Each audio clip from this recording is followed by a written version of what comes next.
So they've announced this White House UFC fight. Can we expect to see you on the card? Looking at everything we know so far, Jones is definitely gearing up for what could be his return to the UFC. This time around though, it's not just about any regular fight. Take someone like Sean Strickland for example. I mean, maybe I'm off base here, but something tells me there's more brewing beneath the surface. But I feel like Dana gained so much leverage after that, because like Conor McGregor doesn't want to miss that.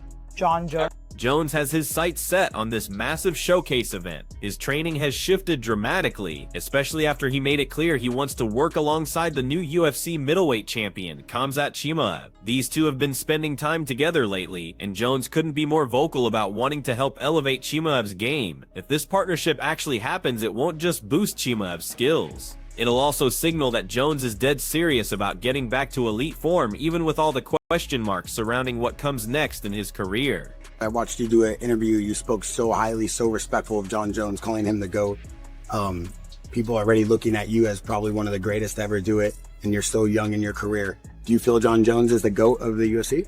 Of course, he is the GOAT of MMA, bro. But if somebody could be a king of MMA, he's a king of MMA. So that guy is such a good guy and a crazy fighter. And I like to watch his fights, and I would like to watch his eyes, how special he is. You know, he wanna fight. If it's going bad for him, I don't know, some way he will work out there with the win there. You know, so he's special guy in MMA. And we can't say this guy is MMA. You know, he's legend. Happy to see him finish now, undefeated. I hope he never come back. What we saw at UFC 319 was absolutely wild. Chimaev claimed that middleweight belt in a performance that had everyone talking. The way he and Duplessis went at it was something else entirely. Chimaev completely took over that octagon, controlling every second of those 25 minutes with authority that lasted exactly 40 seconds longer than it needed to. That level of pure dominance just cemented his reputation as one of the most dangerous fighters the UFC has right now. Jones definitely took notice, showing love on social media. These guys clearly respect each other, so Jones wanting to team up with Chimaev makes total sense. Said that you are the scariest guy in the MMA. That's a huge compliment coming from Khamzat. I'm a big fan of Khamzat. I don't think he has any reason to toot my horn or to even be humbled. He doesn't have to be. I mean, heavyweights fear him. And the fact that he has so much respect for me really means a lot. It shows me a lot about his character, his humility to be able to compliment someone in such a huge way. So I'm very grateful and honored. Jones dropped that retirement bomb earlier this year, but now it looks like he's having second thoughts. UFC President Dana White basically treated Jones like he was done, but this potential White House showdown in 2026 has lit a fire under Jones again. He's already made it crystal clear he wants in on whatever happens next year. White isn't exactly buying it though, mainly because of all the drama that's followed Jones around. While Dana seems way more confident about McGregor making his comeback, Jones refuses to fade into the background. Getting back in that testing pool shows he's not messing around, and he's still holding on to hope that the White House opportunity isn't completely dead. Team opponent. I would want to think of whoever's holding the rest of the year. Any possible names you think?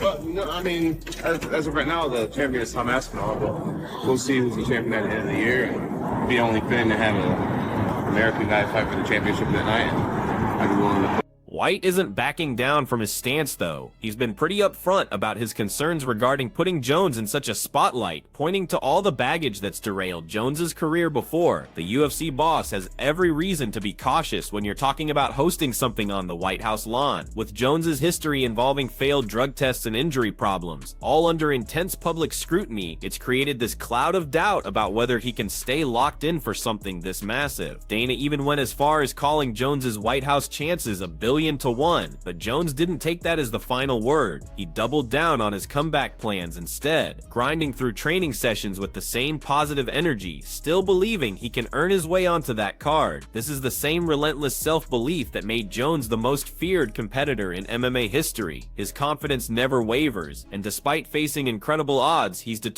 determined to prove he can still perform at the highest level. Been so much speculation about the White House card. I've seen a lot, obviously, what you said recently to Jim Rome. Just wondered, at this point, is there anything in the next few months or several months that John could do where you could say, okay, I actually trust him to put him on that card? Let me ask you, what do you think John would do in the next couple of months that would make me trust putting him on the White House card? Well, I would not trust him, but I would like to see him fight Aspinall on that card down the road. So I already said that I don't trust him, and you're asking me what could he do for me to trust him in the next 3 months. You don't trust him. Well, yes, but you talk to him. I don't. Yeah. No, I don't talk to him either. I haven't talked to him at all. Well, there's a greater chance you'll talk to him than I'll talk to him. Yeah. I would not bet on, if I had to make odds, it's 1,000,000,000 to 1 that I put John Jones on the White House card. Jones definitely isn't the only fighter chasing a spot on this historic White House card. Conor McGregor has been just as vocal about his desire to compete on the White House grounds, and the timing might actually work in his favor. Like Jones, McGregor has jumped back into the UFC's drug testing program, showing he's serious about getting back in there, while McGregor has been grinding on his own fitness journey, trying to set up the perfect comeback after being away for so long. His rivalry with Jones adds another layer of excitement to this whole White House situation. McGregor's value as the UFC's biggest moneymaker gives him serious leverage with Dana White, and the UFC president has been pretty open about trusting McGregor's return over Jones. Even after McGregor's 4-year layoff, White believes in his ability to step back into that cage and deliver way more than Jones can right now. Said everyone's trying to get on it. Who are the sort of people blowing up your phone trying to get on it? Well, I mean, everybody wants to be on this card. I mean, you don't even have to know who's blowing up my phone. You can just see it all on the internet. But you know, the fight's a year away, so the landscape will change a lot over the next year. I saw you say to the Nelt Boys that you want to make it like a badass card and stuff like that. Are we talking a couple of title fights? Are we talking? Yeah, it'll be a pay-per-view card. But like UFC 300 level, or you think it'll just depend on what you can do? The best card we could possibly put together. Is there a chance you do Conor and John on the same card? I don't know. I mean, in a year, who knows what the world will look like in a year? Is it? So obviously, look, this is still to be planned, but logistically, I saw you say you want the White House on one side, the monument on the other. That's what it'll be. We're going to be on the South Lawn, and literally when you're watching the fight, this will all be the White House here, and then behind me will be, you know, the Washington Monument.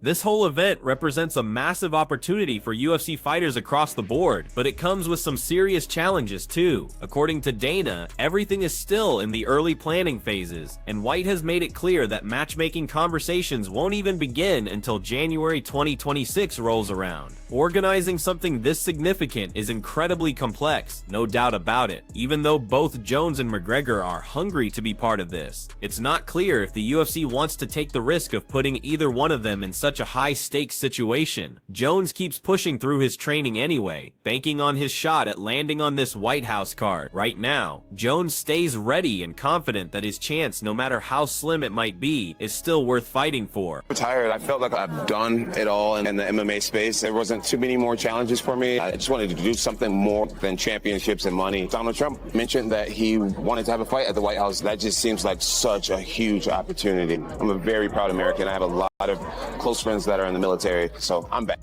Jones seems to be chasing what could be the opportunity of a lifetime to compete in such a monumental event, but he knows the competition for card placement is absolutely brutal. The UFC roster is packed with fighters ready to jump on the chance to compete on the White House lawn, and Michael Chandler's name keeps coming up in these conversations. Chandler, who's been trying to lock down his long-awaited showdown with McGregor, has been pushing hard to get on this prestigious card. He's even mentioned how much he'd love to finally face McGregor in that setting. Chandler's motivation lines up perfectly with his goal to get McGregor in the cage once and for all, and he sees the White House event as the perfect backdrop for that kind of fight. Despite all his enthusiasm though, Chandler has acknowledged that McGregor's return is far from guaranteed, and with all the uncertainty around McGregor's comeback timeline, Chandler is trying to keep his expectations realistic. In my view, I'm definitely planning to be at the White House next year. McGregor and Chandler represent just a few of the elite fighters competing for these spots.